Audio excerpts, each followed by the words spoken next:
Hello दोस्तों, ITI classes के YouTube channel पर आप सभी का बहुत बहुत स्वागत है। तो दोस्तों, आज की जो वीडियो होगी इसमें भी हम बात करेंगे ट्रेड थ्योरी फीटर के फर्स्ट ईयर के सिलेबस के अकॉर्डिंग कुछ इम्पोर्टेंट MCQs की।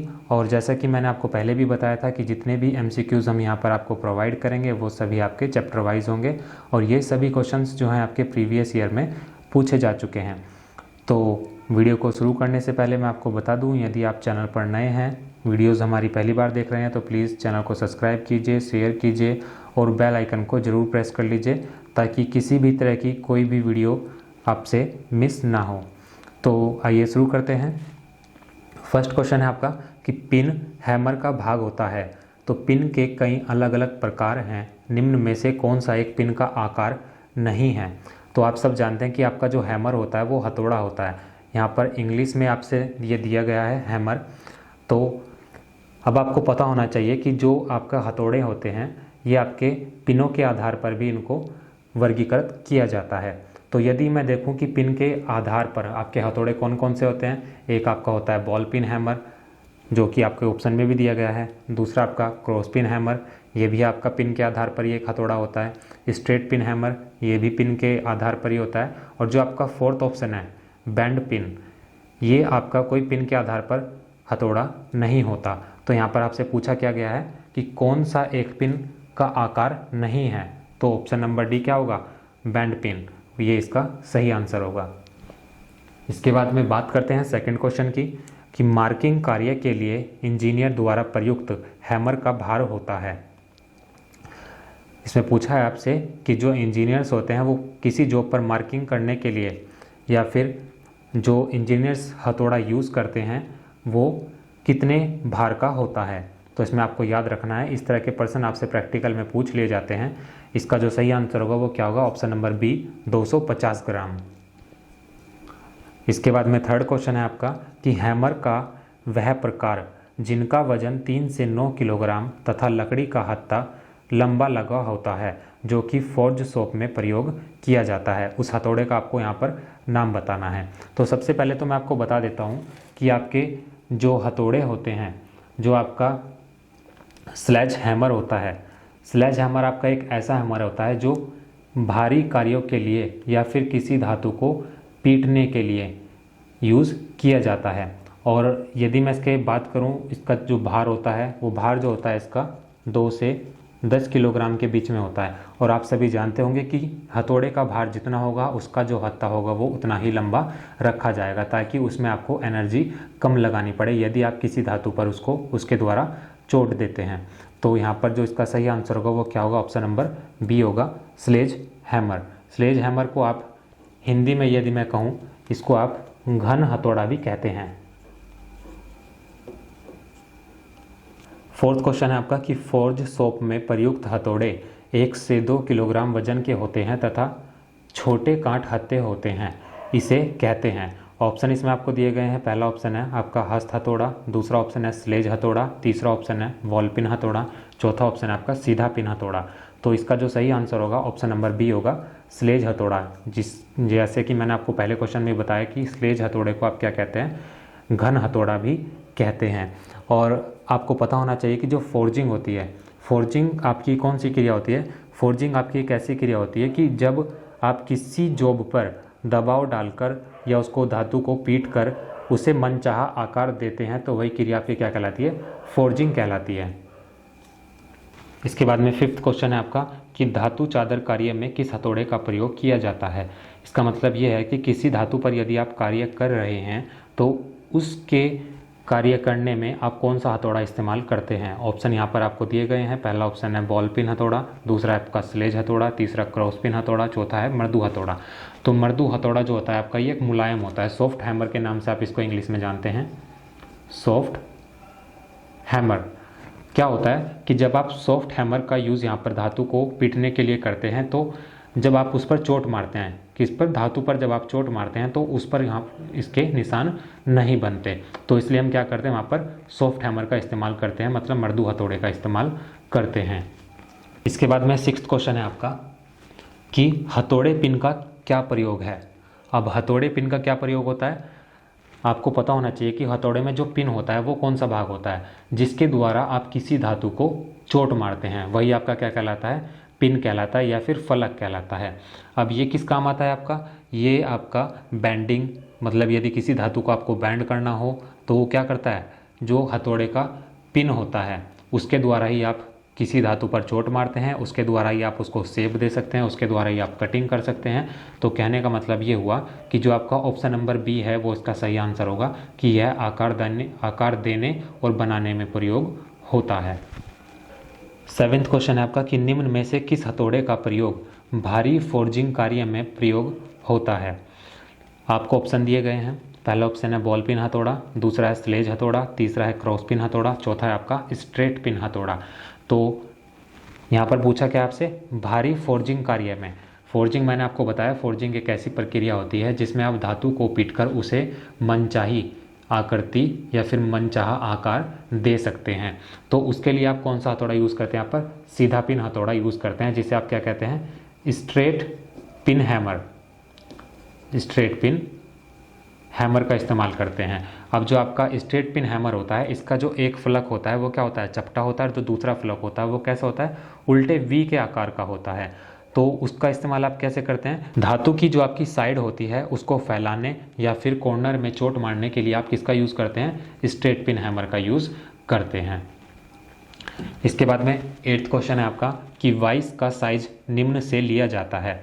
अब वाइस क्या होता है आपका, वाइस आपका वो आपने देखा होगा कि जब आप अपनी वर्कशॉप में किसी जॉब पर कार्य करते हैं तो आप जिस चीज़ में अपनी जॉब को कसते हैं वही आपका क्या कहलाता है, वाइस कहलाता है। और उसका साइज आपके जबड़ों की चौड़ाई के अनुसार लिया जाता है। तो ऑप्शन नंबर सी क्या होगा, इसका सही आंसर होगा कि वाइस का जो साइज़ होता है वो जबड़ों की चौड़ाई के अनुसार लिया जाता है। 9वां क्वेश्चन है आपका, काफ़ी इंपॉर्टेंट क्वेश्चन है कि वुडरफ कुंजी की आकृति अर्धवृत्ताकार है, जो ऑप्शन इसमें आपको दिए गए हैं कि अंडाकार साफ्ट और हब असेंबली में प्रयुक्त होती है। सेकंड ऑप्शन है हब को निकाले बिना असेंबली में। तीसरा ऑप्शन है अन्य प्रकार की चाबियों की अपेक्षा अधिक बलपूर्ण संचरित करती है। और चौथा ऑप्शन है साफ्ट और हब के समतल पृष्ठ के बीच रखा जाता है। तो आपकी जो वुडरफ कुंजी होती है वो क्या करती है, साफ्ट और हब असेंबली में प्रयुक्त की जाती है। ऑप्शन नंबर ए इसका सही आंसर होगा। अब मैं आपको बता देता हूँ कि जो आपकी वुडरफ कुंजी होती है इस पर बेस्ड आपसे काफ़ी क्वेश्चंस पूछ लिए जाते हैं। तो इसमें आपको एक चीज़ का ध्यान रखना है, जहाँ भी आप हब, गियर या फिर साफ्ट की बात करते हैं या फिर स्पिंडल की बात करते हैं तो वहाँ पर आप क्या करते हैं, वुडरफ कुंजी का प्रयोग करते हैं। तो यहाँ पर जो होगा ऑप्शन नंबर ए इसका सही आंसर होगा। इसके बाद में 10वां क्वेश्चन है आपका कि साफ्ट में टेपर फिटिंग में उपयोगी चाबी को क्या कहा जाता है। ऑप्शन इसमें आपको दिए गए हैं, शंख चाबी, वुडरफ चाबी, राउंड चाबी और या फिर ये सभी। तो मैंने अभी आपको बताया कि साफ्ट में, हब में या फिर गियर में आप वुडरफ चाबी का प्रयोग करते हैं। तो ऑप्शन नंबर बी क्या होगा, इसका सही आंसर होगा। 11वां क्वेश्चन है आपका कि छोटे टैपर्ड साफ्ट पर वुडरफ की का उपयोग असेंबली के साथ क्यों करते हैं। तो छोटे टैपर्ड साफ्ट पर वुडरफ की का प्रयोग हम इसलिए करते हैं क्योंकि क्या होता है कि हब के कीवे से इसे आसानी से फिट और सेल्फ अलाइन किया जा सकता है। इसलिए वहाँ पर हम क्या करते हैं, वुडरफ चाबी का प्रयोग असेंबली के लिए करते हैं। तो ऑप्शन नंबर सी क्या होगा, इसका सही आंसर होगा कि हब के कीवे से क्या करते हैं, इसको आसानी से फिट किया जा सकता है और इसको सेल्फ अलाइन किया जा सकता है। ऑप्शन नंबर सी इसका सही जवाब होगा। इसके बाद में 12वां क्वेश्चन है आपका कि संकरे साफ्ट संयोजन में कौन सी चाबी उचित होती है। तो इसका भी जो आंसर होगा क्या होगा आपका, ऑप्शन नंबर डी होगा, वुडरफ चाबी। 13वां क्वेश्चन है आपका कि छेनी से काटते समय रेक एंगल निम्न होता है। ऑप्शन इसमें आपको दिए गए हैं। पहला ऑप्शन है कार्यखंड के लंबवत लाइन तथा कटिंग एज के ऊपरी सतह के मध्य बना कोण। सेकंड ऑप्शन है आपका कार्यखंड की ऊपरी सतह तथा कटिंग एज की निचली सतह के मध्य बना कोण। तीसरा ऑप्शन है कार्यकारी सतह तथा छेनी की अक्ष के मध्य बना कोण। चौथा ऑप्शन है कटिंग एज की ऊपरी तथा निचली सतहों के मध्य बना कोण। तो सबसे पहले यदि मैं बात करूं कि रेक एंगल आपका होता क्या है, रेक एंगल आपका कटिंग व मशीनिंग जब आप करते हैं उसमें जो उपयोगी पैरामीटर होता है वो आपका क्या होता है, रेक एंगल होता है, जो काम के सापेक्ष कटिंग का वर्णन करता है। जैसे कि मान लीजिए कि आपके पास में कोई जॉब है, अब वो मैंने मान लिया कि आपकी ये कोई जॉब है, ये आपकी जॉब जब रखी होगी तो आप क्या करते हैं, यदि मैं इसकी बात करूं, अब ये क्या होगा आपका, ये इसके लंबवत होगा, ये जो आपकी खड़ी वाली लाइन होगी क्या होगी, इसके लंबवत हो जाएगी आपकी जॉब के। और जब आप इस पर यदि कटाई का कार्य करते हैं या फिर इस पर मशीनिंग करते हैं इस अपनी जॉब पर, तो क्या करते हैं, छेनी का जब आप प्रयोग करेंगे या फिर कह सकता हूँ जब आप छेनी के द्वारा इस जॉब को काटेंगे तो आपने देखा होगा कि आप कभी भी ऐसे रखकर उस पर चोट नहीं मारते। क्या होगा, छेनी जो होगी चोट मारने पर वो इसके अंदर धंसती चली जाएगी। तो इसलिए क्या करते हैं, वो एक एंगल पर रखी जाती है, छेनी को जो होता है किसी जॉब पर एक एंगल पर रखकर ही उस पर चोट मारी जाती है या फिर उसकी कटिंग की जाती है। तो क्या होता है, जो आपका रेक एंगल होता है वो इस लंबवत जो आपका कार्यखंड होता है, जो आपकी जॉब होती है उसके लंबवत लाइन, मतलब ये वाली जो लाइन होगी, और जो आपका जिस एंगल पर आप कार्य कर रहे होंगे छेनी के द्वारा, तो इसके ऊपरी सतह के मध्य बना कोण तथा लंबवत जो आपका जॉब होगी इसके लंबवत जो होगा उसके बीच में जो कोण बनता है वो आपका रेक एंगल कहलाता है। तो ऑप्शन नंबर ए इसका सही आंसर होगा। या फिर मैं इसको ऐसे बता सकता हूँ कि ये आपकी कोई जॉब रखी हुई है, तो क्या होगा, ये जो एक्स होगा, ये जो अक्ष होगा आपका, ये क्या होगा, इसके लंबवत हो जाएगा आपकी जॉब के। अब जब आप छेनी से इसकी कटाई करते हैं तो क्या होगा, एक एंगल के साथ में कार्य करेंगे, मतलब एक एंगल होगा। आप सीधे सीधे तो यहाँ से इसको छेनी को रखकर चोट नहीं मार सकते, क्या हो जाएगा, वरना छेनी आपकी जो होगी इस जॉब के अंदर धंसती चली जाएगी। तो जो आपका कटिंग एज होगा और जो आपका लंबवत अक्ष होगा इसके जो मध्य कोण बनता है ये आपका क्या कहलाता है, रेक एंगल कहलाता है। तो ऑप्शन नंबर ए इसका सही आंसर होगा। इसके बाद में 14th क्वेश्चन है आपका कि छेनी किस अवस्था में मेटल में नहीं धंसेगी।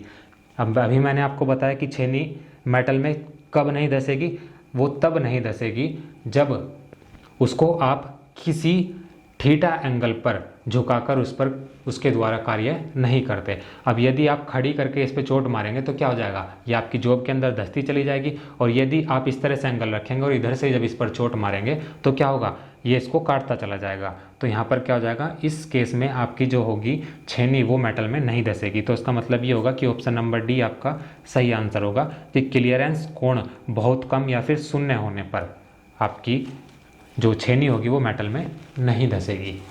इसके बाद में 15th क्वेश्चन है आपका कि निम्न में से कौन सा सामान्य तरह का कोल्ड चीजल नहीं है।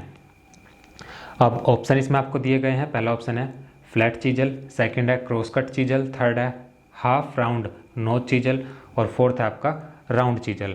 तो चूंकि इसमें बात की गई है कि कोल्ड चीजल नहीं है, कोल्ड चीजल नहीं है, तो ऑप्शन नंबर डी क्या होगा, इसका सही आंसर होगा। और मैं आपको बता देता हूँ कि फ्लैट चीजल, हाफ राउंड नोच चीजल और क्रॉस कट चीजल ये क्या होते हैं, आपके कोल्ड चीजल कहलाते हैं। और जो आपका क्रॉस कट चीजल होता है इसकी जगह आपको कभी कभी केप चीजल भी लिखा हुआ मिल सकता है। तो आप क्रॉस कट चीजल को किस नाम से जानते हैं, अन्य जो नाम होगा इसका केप चीजल होगा। तो इस चीज़ का आपको विशेष ध्यान रखना है। अब 16वां प्रश्न है आपका, कीवे में ग्रूव या फिर झिर्रियाँ और स्लोट खांचे को काटने के लिए किस चीजल का प्रयोग किया जाता है। ऑप्शन इसमें आपको दिए गए हैं, पहला ऑप्शन है आपका फ्लैट चीजल, सेकंड ऑप्शन है आपका cross cut chisel, third option है हाफ राउंड नो चीजल, चौथा ऑप्शन है डायमंड पॉइंट चीजल। तो इसका जो सही आंसर होगा ऑप्शन नंबर बी होगा, क्रॉस कट चीजल। तो मैं इसमें आपको बता देता हूँ कि क्रॉस कट चीजल में आपका होता क्या है, जो आपका कटिंग एज होता है, कटिंग एज की चौड़ाई जो होगी वो इसकी मोटाई से कम होती है। तो साफ्ट या हब में कीवे इसके द्वारा ही काटे जाते हैं, या फिर जो आपके खांचे होते हैं वो क्रॉस कट चीजल के द्वारा ही काटे जाते हैं। इसके बाद में 17th क्वेश्चन है आपका कि माइल्ड स्टील को काटने के लिए चीजल का पॉइंट एंगल होता है। तो इसका जो आपको आंसर दिया गया है आपकी बुक में वो कितना है, 55 डिग्री है। बट यदि आप नेट पर सर्च करेंगे तो इसमें आपको एक चीज़ का ध्यान रखना है कि जो माइल्ड एंगल को काटने के लिए आपका पॉइंट एंगल होता है चीजल का, वो कितना होता है, 60 डिग्री होता है।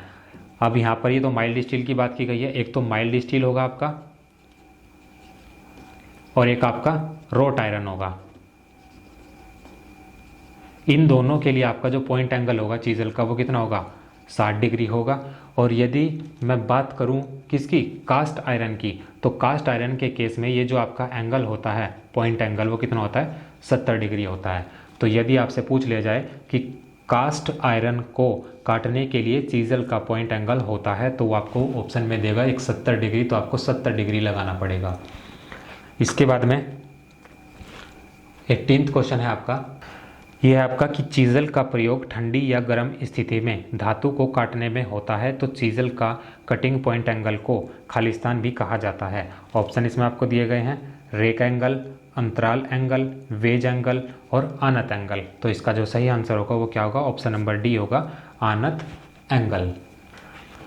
इसके बाद में 19वां क्वेश्चन है आपका कि हेक्सा ब्लेड में मोटे दांत की पिच कितनी होती है। तो इसमें आपको एक चीज़ का ध्यान रखना है कि इसमें जो मोटे दांत की पिच होती है हेक्सा ब्लेड में, वो कितनी होती है आपकी 1.5 से लेकर 2.0 मिलीमीटर तक होती है। अब पिच क्या होता है आपका, आपने देखा होगा जो आपका हेक्सा ब्लेड होता है वो कुछ इस आकार का होता है आपका, मतलब जो आपके आरी के दांते होते हैं वो किस इस प्रकार के होते हैं।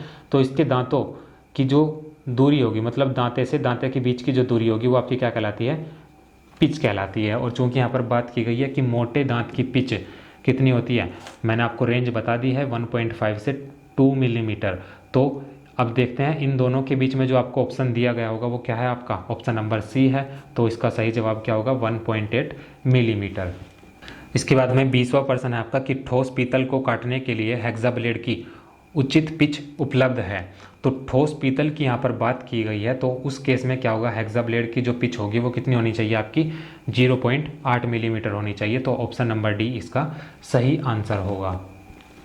इसके बाद में अगला प्रश्न है आपका कि ब्लेड के साथ हस्त हेक्सा का प्रयोग धातु के विभिन्न सेक्शन को काटने में होता है। स्टैंडर्ड लंबाई के ब्लेड का प्रयोग किस प्रकार के फ्रेम में होता है। तो आपके जो स्टैंडर्ड लंबाई के ब्लेड होते हैं उन्हें आप जनरली समतल प्रकार के एडजस्टेबल फ्रेम में प्रयोग करते हैं। ऑप्शन नंबर ए इसका आपका सही आंसर होगा।